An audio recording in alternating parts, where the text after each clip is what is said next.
इस वक्त देखें ना, पीटीआई का निशाना कौन है? पीटीआई का निशाना है आमिर फारूक, जो चीफ जस्टिस हैं इस्लामाबाद हाई कोर्ट के। इस पूरे ख़त को पढ़ें, इस ख़त के अंदर निशाना कौन है? वही है। तो निशाना एक है, मुहर्रिकात पता नहीं मुख्तलिफ होंगे, लेकिन निशाना एक है, मुकदमे एक जैसे कोर्ट हो रहे हैं। और जिस जज को 5 साल इन्होंने उसका मुकातिया किए रखा, सोशल बाइकाट किए रखा, वो अंदर इस्लामाबाद हाई कोर्ट के अहाते में नहीं आ सकता था, कोई एहलकार उससे बात नहीं करता था। निशाना इस वक्त तहरीक इंसाफ का जस्टिस आमिर फारूक साहब हैं, जो कि इस्लामाबाद हाई कोर्ट के चीफ जस्टिस हैं। और इस खत का जो मतन है और जिस वक्त पे जो टाइमिंग है, उससे ये साफ जाहिर हो रहा है कि निशाना वही है, उसी का शाखसाना है ये। बिल्कुल। और फिर इसके बाद ये देखें, उन्होंने एक ख़त इससे पहले बल्कि 2 खतूत आमिर फारूक साहब को लिखे थे, वो लीक नहीं हुए।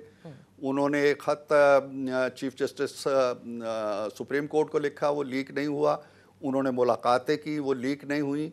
ये ख़त लिखने से पहले 23 और 24 तारीख, ये 25 को लिखा गया है, 24 तारीख को कुछ ट्विटर अकाउंट से ये ट्वीट आना शुरू हो गए कि धमाका होने वाला है, प्रेशर कुकर फटने वाला है। एक फ़ज़ा बनाई गई, उसके बाद वो प्रेशर कुकर फटा।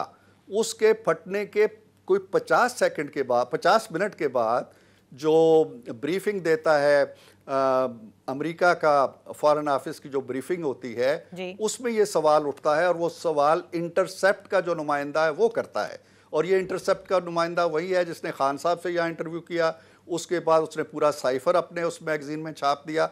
ये सारी कड़ियां फिर मिलाने पड़ेंगी ना। लेट द कमीशन डिसाइड कि मोटिव्स क्या थे।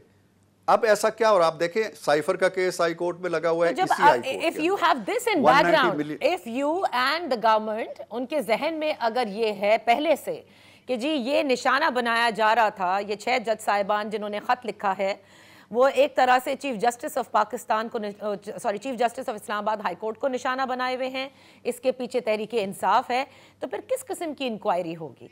क्योंकि जब आप ये भी एक तरफ कहते हैं कि नहीं, आप एक तरफ ये भी कहते हैं कि कहानी पुरानी है, तो फिर साथ में आपको ये भी सोचना चाहिए कि इस कहानी को वाकई मंतकी अंजाम तक पहुंचाना है, चाहे वो आपके अपोनेंट्स नहीं क्यों ना उठाई हो। ये तो नादिया, मैंने इब्तदा में ये जुमला कह दिया ना कि इस पे 2 राय नहीं है। आप इसको आप फिर ज़ेरे बहस न लाए, मैं आपके साथ मुत्तफिक हूँ। दूसरी बात जो आप कह रही हैं, ना मैंने इंक्वायरी करनी है, ना शहबाज शरीफ साहब ने करनी है, ना हुकूमत के किसी नुमाइंदे ने करनी है, एक ऑनरेबल जज ने करनी है। तो ऑनरेबल जज जो है वो मेरी इस मुकालमे का जो मैं कर रहा हूँ आपसे, इसका मोहताज नहीं है। और मैं किसी हुकूमती नुमाइंदे के तौर पर भी आपसे बात नहीं कर रहा। वो तारिर साहब कर रहे हैं, आज़म नज़ीर तारिर साहब कर रहे हैं, अताउल्लाह तारिर साहब कर रहे हैं। मैं तो एक लेमैन कह लीजिए, या एक अपनी ज़ाती राय दे रहा हूँ इसमें। कोई जुडिशल कमीशन, ना अदालतें इस राय की पाबंद है, ना कमीशन इसका पाबंद है। TORs बनेगी उसके तहत। और मैं तो बार बार ये कहता हूँ कि ये तो बहुत आगे जाके फैसिलिटेट होने किया जा रहा है, उन्होंने तो मुतालबा ही नहीं किया।